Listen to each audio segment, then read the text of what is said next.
Your phone is showing you 50, with the equivalent of like 50 television shows in 10 seconds. So, flip, flip, flip, flip, flip. So we all can focus much better on things we really, really enjoy. But just a little bit of focus training for 2-3 minutes every once in a while will teach you to recognize when you have that impulse to get up and move or suddenly jump to another activity. And what you'll find is that it carries over to a really terrific ability to read, to study, to listen. And you start to notice those internal signals, like why the urgency to move? Why the urgency to go away? Well, maybe the conversation's no good and you want to get away. That's fine, that's a different matter. But if there's something you need to do and you don't want to do it or you can't focus, it's fine to think about hydration, food, caffeine, that's great. But chances are you just haven't really taught your brain how to focus. So start with your visual focus and then let your mental focus follow that. The brain will follow the visual system in so many ways. So if you really want to enhance your ability to focus, put the phone away for 2 minutes, literally 2 minutes. Just put it across the room or in another room. Sit down, pick a point on the wall, and just try and relax, breathe however you want while maintaining visual focus for 120 seconds on a location. You can blink if you want to. If you don't need to blink, don't blink, because actually every time you blink, you reset your time perception. Blinks are like a curtain in a play, or it's like a scene clapper for movies. But just sit there and try and extend the amount of time that you can focus. And again, you can blink. What you'll find is it's incredibly boring and agitating, like most things you need to focus on and have a hard time focusing on. I still do this for a couple minutes each day. I'll go outside, I'll take a walk, which is no focus, everything just walking by. And then I'll finish by, instead of looking at my phone, I'll try and just pick a point. People probably think I'm pretty strange if they see me doing this. Just pick a point and look at that point for a short while. And then I'll just sort of notice, that was actually a lot harder than you might think.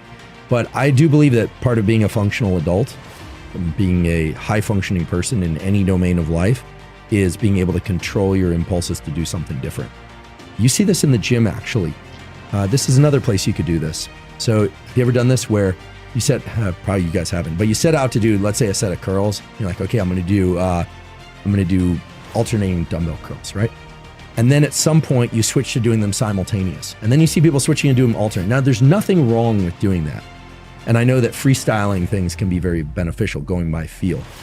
But sometimes, and for some people, sticking to a regimen is actually what they need to learn how to do. And the gym is a great place to learn how to do that. So having a plan and sticking to that plan, even if it's uncomfortable, is its own form of exercise, independent of the physical training that you're doing. So anytime there's pain, the pleasure you're going to experience after that is much greater. This again is I have to give credit to Anna Lemke's book, Dopamine Nation. She talks about this. If you get into the ice bath, for instance, cold water, there's always a wall getting in. Always, the first. So I always think that's the first wall. Yeah. Then let's say you've never done ice bath. The second wall generally comes at about 30 seconds. So your goal that day is just to get past that second wall. I literally imagine myself crawling over that wall. The next time you get in, it's always the first wall. It's always a shock. And then you want to push that wall out to the next minute, then 2 minutes and 3 minutes. This can come with anything. You could be doing a crossword puzzle on the plane. I don't like crossword puzzles, but every once in a while I'll force myself to do it, and you should finish it. It's in the finishing. And then you finish it, and there's something so deeply satisfying about that. Even if it's something kind of trivial, even if it's folding your clothes, a lot's been made of make your bed in the morning or fold your clothes or do the dishes. The next time you find yourself doing the dishes, do them really to completion, right? I have this habit of leaving the one thing because it's good enough, right? Doing things to completion is a tremendous dopamine hit. And the more friction you feel, the more pain, the more reward you can expect, right? And actually it probably has roots in the challenge. We have these challenges too as human beings, but for most species, mating is a very challenging thing. The males have to compete with one another. In most mammalian species, not every male gets to mate. A subset of them get to mate with the female, sire many, many offspring. And they have to fight in order to do it. Oftentimes they have to fight fasted, right? They have to fight injured.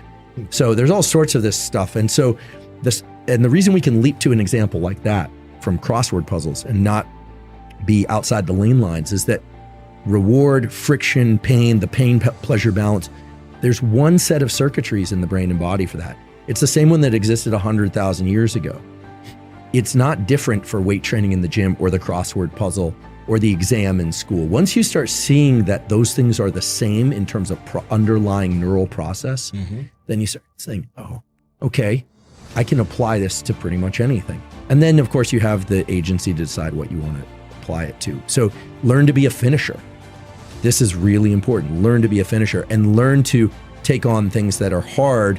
And then of course, bask in the dopamine that comes afterward, and then do it again and again.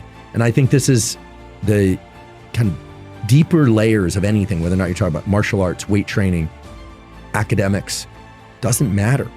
It's all part of the same underlying process. What is hard is when people try something, they feel the friction, and then they stop. Now you're sending your brain the signal that quitting is actually, like you said, then they go reward themselves with a lesser reward, and you're training your nervous system to be weak. But the good news is you can always fight your way back.